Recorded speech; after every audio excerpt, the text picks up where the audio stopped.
Bonjour à toutes et tous.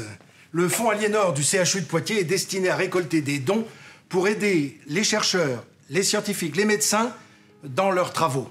Et vous le savez, la médecine ne progresse que grâce à ces travaux. Mais depuis la nuit des temps, les progrès se multiplient. Et j'en ai encore la preuve en cette année 2021, avec le souvenir de ce qui s'est passé sous le Premier Empire, puisqu'on vient de commémorer la disparition de Napoléon Ier. C'était le 5 mai 1821, au cœur de l'Atlantique Sud, sur l'île de Sainte-Hélène. À cette occasion, je voudrais parler des secours aux blessés de guerre sur les champs de bataille à l'époque napoléonienne, en cette fin du XVIIIe, début du XIXe siècle. C'est dramatique parce que les blessés sont innombrables et en fait, ils ne peuvent pas être secourus sur le terrain. Il faut qu'ils puissent par eux-mêmes se déplacer et se rendre auprès des soignants, ce qui souvent est impensable, inimaginable. En fait, Napoléon s'était aperçu que pour aider un blessé tombé au sol, il fallait que ses compagnons d'armes soient 5 ou 6 pour lui venir en aide, pour le transporter jusqu'aux soignants, pour transporter ses affaires. Donc ça retirait du front et ça retirait du combat 6 ou 7 hommes en tout, ce qui était impensable. Vu le nombre de blessés, Napoléon a dit « ça n'est pas possible, c'est trop, donc c'est interdit ». Alors on va réfléchir, et les hommes qui réfléchissent sont des hommes qui sont des hommes du métier, ce sont 2 médecins principaux, 2 confrères, 2 chirurgiens, 2 amis. D'un côté, vous avez Dominique Larrey, qui est le chirurgien en chef de la garde impériale, et Pierre-François Percy, qui lui est le chirurgien en chef de la grande armée. Et tous 2 vont imaginer des secours aux blessés directs, plus légers, et ils vont créer l'ambulance volante. Alors ça nous parle. Ambulance, évidemment, volante, on comprend bien que ça va vite. Ce mot ambulance, on le connaît et on l'utilise encore aujourd'hui. Je suis d'ailleurs là au SAMU et SMUR du CHU de Poitiers et les ambulances sont bien présentes. Alors, ambulance, à l'origine, ça vient d'ambulare, qui veut dire se promener. Il ne s'agit pas de se balader et d'aller voir un peu, de cueillir les fleurs des champs.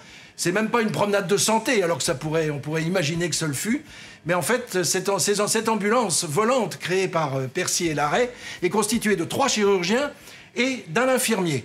4 hommes qui sont des cavaliers, donc ils se rendent rapidement sur le lieu du drame. Et puis, ils vont leur revenir en aide, en secours à ces blessés, grâce au carquois chirurgical qu'ils transportent, ces chirurgiens. Alors, c'est un petit étui qu'ils portent en bandoulière. Carquois, ça nous rappelle le transport des flèches du temps des archers, mais là il s'agit bien d'une trousse de secours, avec à l'intérieur 11 instruments qu'on a jugé nécessaires et un minimum à utiliser pour venir au secours des blessés.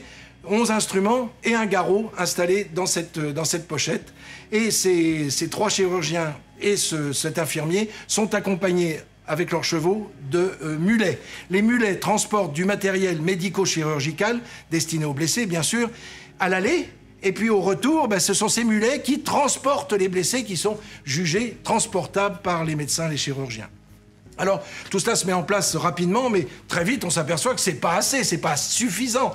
Alors, on va imaginer la légion de l'ambulance volante. De quoi s'agit-il? Il s'agit d'un corps constitué de 15 chirurgiens et de 40 infirmiers qui forment un bloc ensemble, et il y en a un par division de l'armée napoléonienne. Là, ça devient quand même beaucoup plus important. Alors, il y a ces chirurgiens, il y a ces infirmiers, et puis ils sont accompagnés de conducteurs de charrettes, et aussi, dans ce groupe, il y a un maréchal ferrant. Le maréchal ferrant qui s'occupe du matériel, qui s'occupe de soigner les chevaux, de les ferrer, bien sûr, ainsi que les mules et les mulets. Et c'est un peu comme ici, dans un garage de SAMU ou de SMUR, comme ici à Poitiers, où il y a des garagistes qui entretiennent le matériel. Et bien voilà, à l'époque, il fallait un maréchal ferrant. On a ce groupe, alors, qui peut se déplacer rapidement.